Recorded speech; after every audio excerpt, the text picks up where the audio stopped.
A huge 3-game series coming up for the Phillies. And that's just the beginning of the incredibly tough 10-game stretch they are going to be playing in these upcoming days. Tyler Mroz, Heat Ratio Sports Phillies pregame show.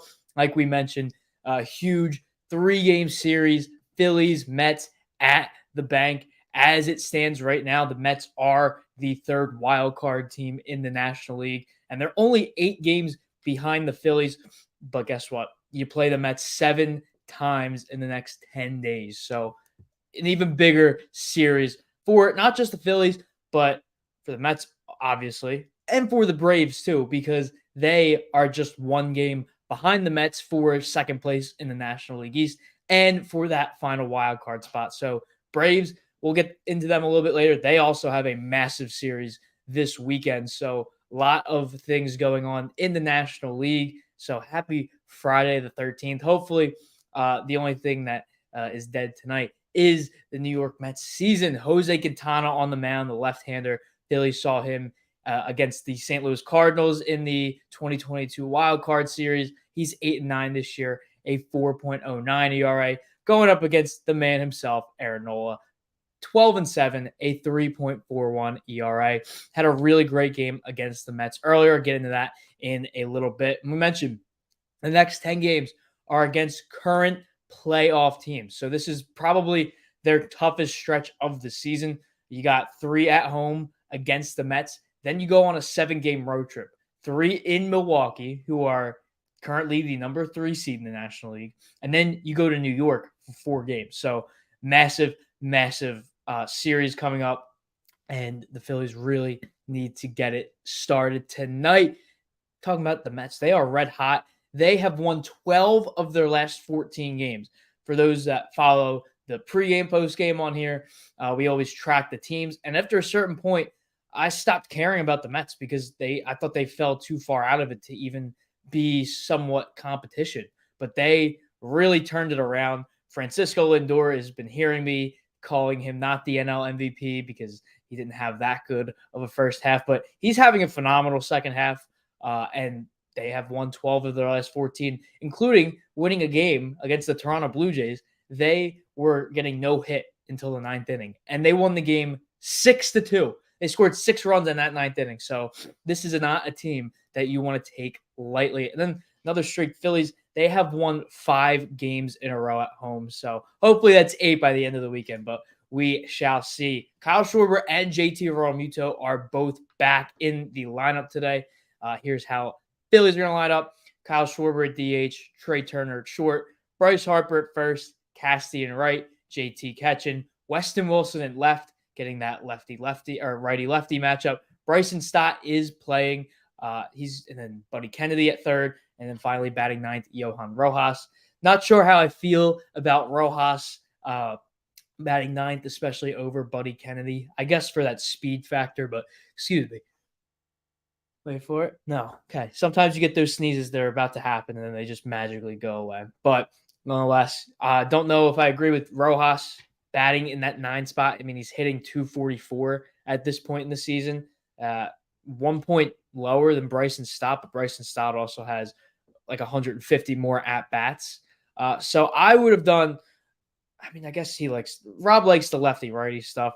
I would have done Stott, Rojas, then Kennedy, but Rob Thompson knows better than me. There's a reason he is the manager of the Philadelphia Phillies, and there's a reason I'm just talking about them. But Mets, no JD Martinez. He's usually their DH. Starlin Marte has the day off as well. Jeff McNeil, Phillies have seen him a lot against the Mets in the recent years. He's out for the season, I believe, with a thumb injury. I'm not sure, but here's how they line up. Lindor leading off at short. Mark Vientos, who's having a really great season at third base. Brandon Nimmo in left field. Pete Alonso, Polar Bear, my least favorite player that's not on the Phillies. Jesse Winker at DH. Jose Iglesias at second. Tyrone Taylor, I think is his name. I believe, yeah. Tyrone Taylor in right field for the Mets. Francisco Alvarez, what happened to him? He's batting in the 8th and catching, and then batting 9th. Harrison Bader. Let's talk about Francisco Alvarez. What happened to him? One of the hottest prospects in recent years. And He's supposed to be this really good slugging catcher, had a really good season for the Mets last year, had about over 20 home runs, but this year he's only batting 232, 233, 7 home runs. This was a guy that's supposed to be giving you 15 to 20 home runs in his early career, but has not lived up to it. But Mark Vientos is picking up that slack. He's hitting second best or third best on the team, 24 home runs.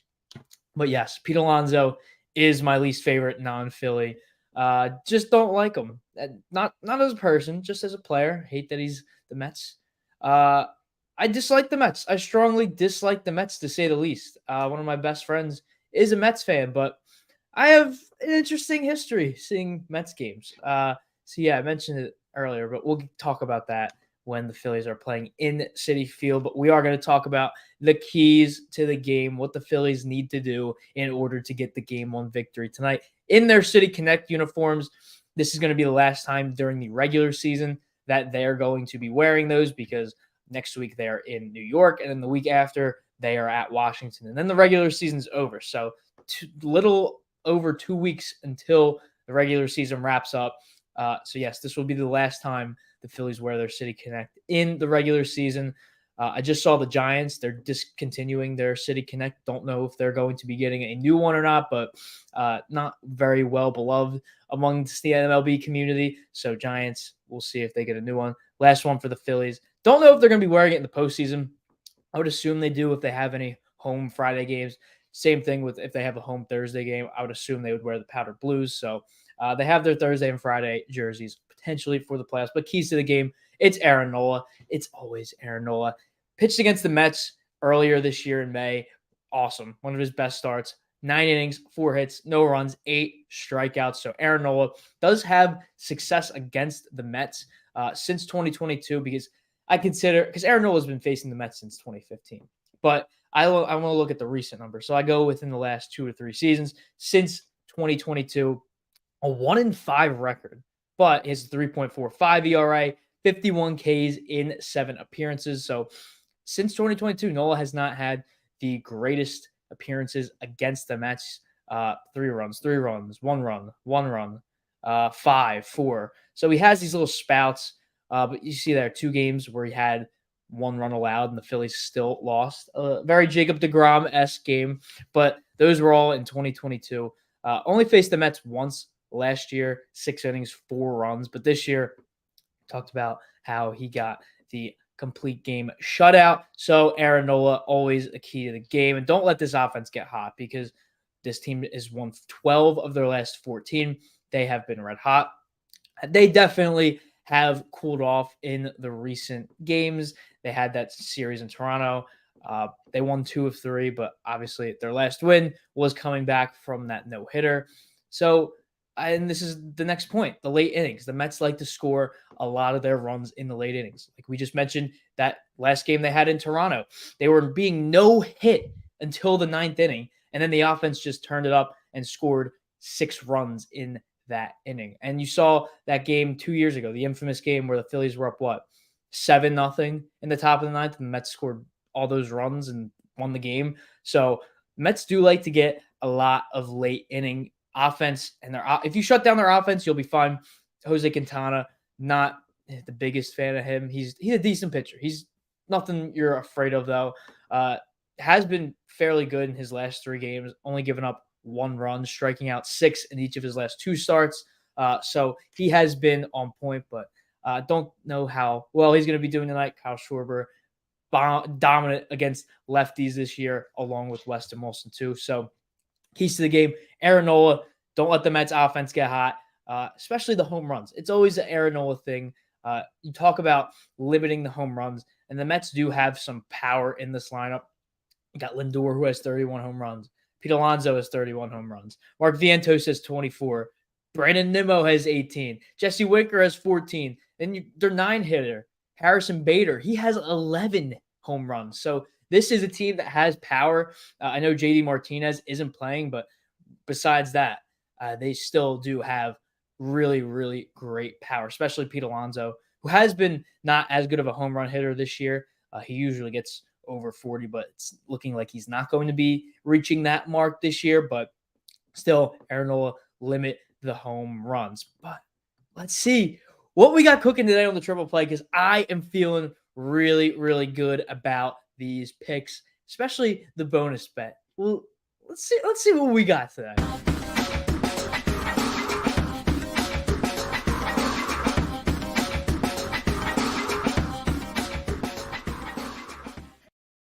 I really like this. Aaron Nola, under 6.5 strikeouts at minus 155. I was tempted to take the over. What's the over? That's loading right now. I think it was at plus 130. Good odds, so I wouldn't be opposed to taking the over, but I think it's going to be a decently high scoring game. I don't think it's going to be a great night from Nola. So I do think it's going to be like I said, I think it'll probably be a close game. Don't think it's going to be a pitcher's duel or anything like that. So under 6.5 strikeouts at minus 155. Castellanos, 2+ total bases at plus 155, or plus 115. My goodness. He's been hot recently, had the home run last game. He's facing off against the lefty. Castellanos usually does better against lefties, so I like those odds. And then Kyle Schwarber to get an RBI, plus 145. He's coming back from an injury. We only missed 1 or 2 games. So really like that. Mashes lefties this season. So I could see a leadoff Schwarber. I don't think that'll happen, though. I do see him getting an RBI at some point during the game. And the bonus bet, Johan Rojas to get a home run at plus 1,700. Now, you're thinking, Tyler, Johan Rojas, he only has 3 home runs the whole season.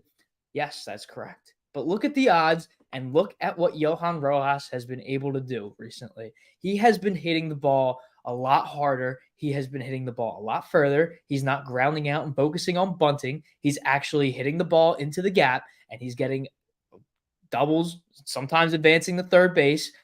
So I really like this, especially against a lefty. I could see Johan Rojas going yard tonight. And those odds at plus 1,700, I don't know. I just have a feeling there's something in the air. Will I call myself a guru if that happens? Yes, but that's besides the point. What's not besides the point is that you should go to Win Daily. Use that promo code HEAT. Get the scratch and save discount.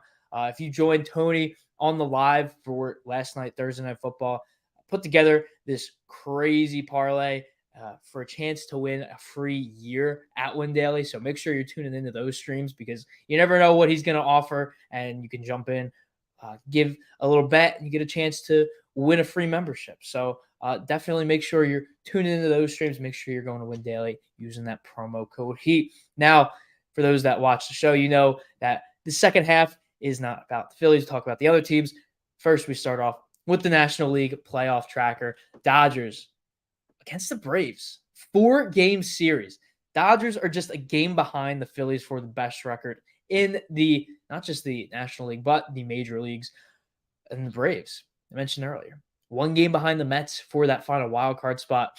Lost a lot of guys due to injury. Ronald Acuna's out for the year. Spencer Strider's out for the year. Ozzie Albies has been out. Reynaldo Lopez just went back on the injured list. So it's really been Chris Sale carrying that team on the pitching side. And they go against the Dodgers tonight, who are in a tight race with the Diamondbacks and the Padres in the National League West. 5 games ahead of the Diamondbacks, 5.5 ahead of the Padres. So it's closer. If you're in this point of the season and you're under 6 games within each other, there it is. If anybody said bless you, I thank you. But yeah, Dodgers, if you are ahead by 6 games or less, there's 2 weeks left in the season. It's unlikely, and I don't see either of those teams overtaking the Dodgers, but it's still very possible. It's not like the NL Central, which is pretty much wrapped up, 8 or 9 games between the Brewers and the Cubs. Even though the Cubs have been pretty hot lately. We'll get to them in a little bit. But, yeah, huge series for the Dodgers and the Braves. I know the Braves are rooting for the Phillies this weekend, which is a crazy thing to hear. And are the Phillies rooting for the Braves? No, they're just rooting for the Dodgers to lose. They're not rooting for the Braves to win. Talking about the Brewers, they are playing the Diamondbacks. So a lot of playoff matchups this weekend. You got obviously Phillies, Mets, both in the playoffs. Dodgers, Braves. Braves are a game out of the playoffs. And then Arizona is currently the number one wild card team, and they are playing the third seeded Brewers. So huge games for them. If Arizona, I wouldn't say if they win the series, but say the Cubs sweep whoever they're playing, and the Diamondbacks get swept, you could be seeing some competition with the Mets, the Braves, and the Cubs and the Diamondbacks for 2 wildcard spots. So definitely a great weekend. And then the Padres, they're only a half a game back from the Diamondbacks right now. They're going to San Fran and playing the Giants. Giants are not anything crazy this year. As always, they just are a mediocre team. That's really all you can say. 72 and 75.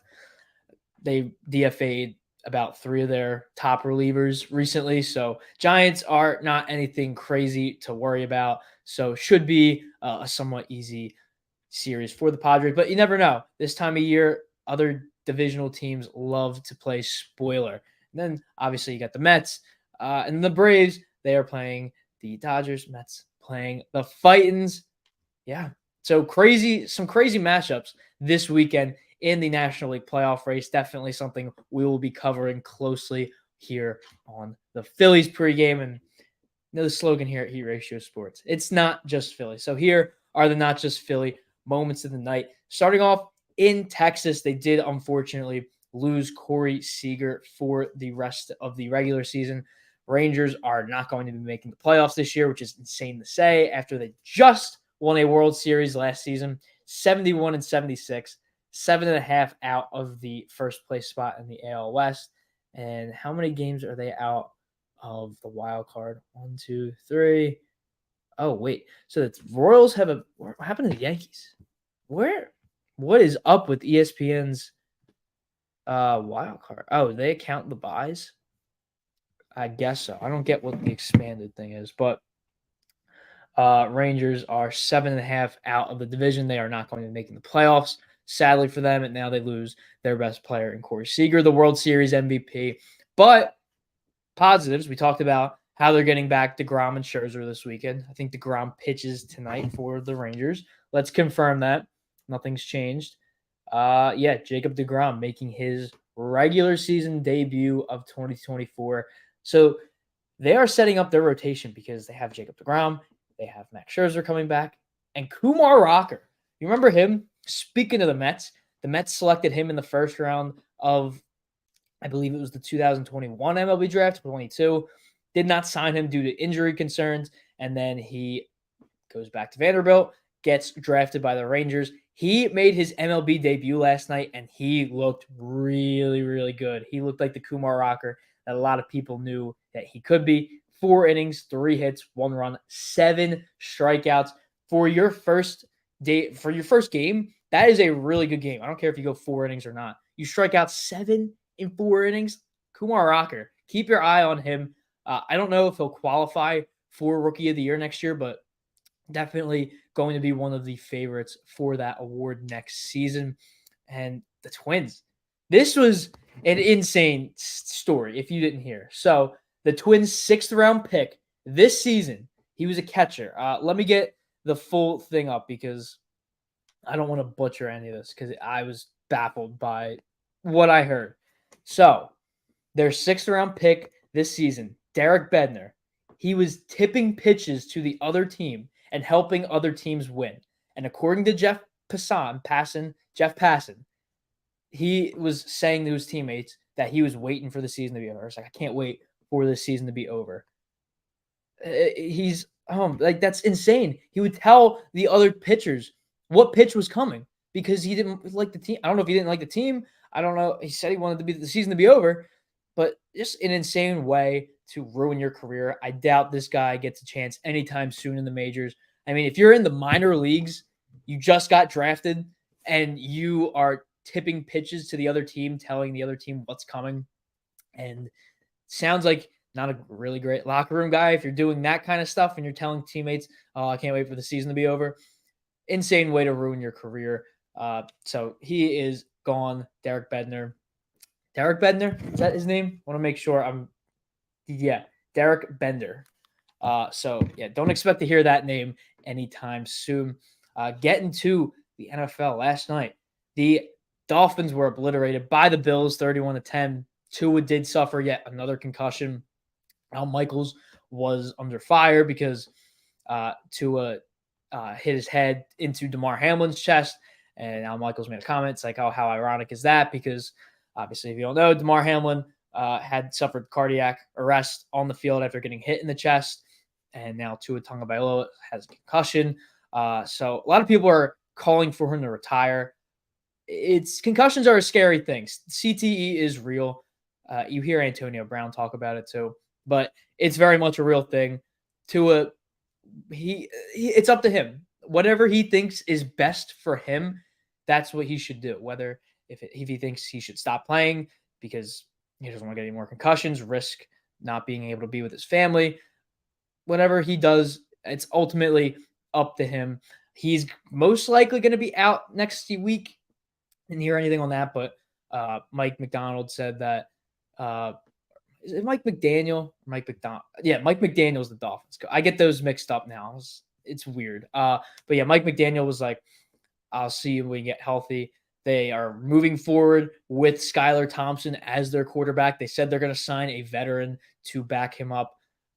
I would guess Ryan Tannehill. That's the only guy off the top of my head that comes up. Former Dolphin, free agent, could take over if Tua's injury is extended and Skylar Thompson is not doing that great. So unfortunate for Tua and the Dolphins. Also unfortunate for Tyreek Hill, fantasy owners. Only had 6 points last night. I took him second overall. Also, I didn't get to put this in yet, but Christian McCaffrey is likely going to the IR. Kyle Shanahan said that the team is strongly considering it. So yet again, the Madden curse strikes, and everybody that was sharing their concerns of drafting him first overall, your concerns were not conspiracy theories. So Christian McCaffrey could be out. It'd be a minimum of 4 games, so it could be out even longer than that. Speaking of the IR, Hollywood Brown, Chiefs wide receiver, he has hernia, hamstring. There's Abby, celebrity of the page. Yes, hello, welcome.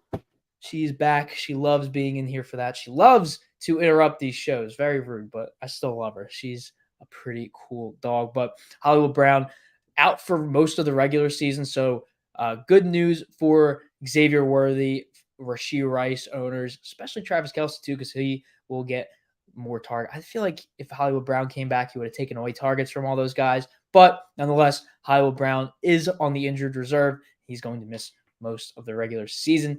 And this is another odd story. AJ Griffin, former first-round pick, showed a lot of promise during his rookie season. He is considering retiring from the NBA. He looked very promising in his rookie year, was traded to the Rockets in the offseason. I think they just said he's considering retirement. I don't know specifics, so I hope everything is okay with him, whether it be mentally or physically. So hoping everything is okay. And again, got to do what you think is best for you. And if that's what he thinks is best for him, then you can't discredit him for any of that. And then moving to hockey, we have more serious news. The killer of the Gaudreau brothers, Johnny Gaudreau, and his brother were tragically murdered on the drunk driving incident. They were hit on the side of the road while driving their bikes. The driver, he was suspected to be under the influence of alcohol. The legal limit in Jersey is 0.08, and he was at 0.087. So confirmed that he was drunk. His wife came out and said that he has been a regular drinker since getting back from work. This guy has a good history with work experience. So another person that's just throwing their life away. Again, if you are drinking, please don't drive. Call an Uber. Call someone you know. So again, prayers to the Gaudreau family. They had the funeral the other day. Johnny Gaudreau's wife's sermon was just very emotional, very sad. Mentioned Kevin Hayes in there and shared that she was pregnant. So just awful, awful stuff. But more positive hockey news. The Wayne train, Wayne Simmons, he's back with the Flyers. He joined their staff. Don't know the exact name. I think it's something with hockey, something in the hockey operations department. Let me see. He is a community relations ambassador and a hockey operations consultant. So good news for Flyers fans. Wayne Simmons is back. My all-time favorite Flyer. Loved seeing him grow up, like his prime. That year where he made the All-Star game, he could just fight everyone and he could score you 2 goals in the same game. I used to have his shirt, so good job on the Flyers for bringing him back in. Got David checking in from Cedar Hill, Texas. What's going on, man? And then wrestling, SmackDown debuting on the USA Network tonight. They got the same stage, but they do have a new logo. First 30 minutes commercial free. Cody Rhodes, Solo Sikoa for the undisputed title. That's going to kick off the show. So what's going to happen in the main event? I think Roman Reigns, maybe even The Rock. A lot of people are saying The Rock is going to be there tonight. I could see it. I don't think it's going to happen, though. But it's the debut of the show on the network. I could definitely see The Rock showing up in the main event. But that's going to wrap up today. Post-game, as always, live 5 to 10 minutes after the final out. So make sure you are liking, commenting, subscribing. Press that notification bell because you get notified as soon as we go live. So again, 5 to 10 minutes. Yeah.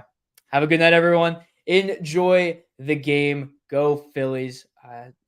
Again, I don't like the Mets at all. I might dislike them as much as I dislike the Cowboys. I don't know. I've just had bad experiences with Mets fans. So have a good night, everyone. See you at the post-game show. And as always, stay fresh, my friends.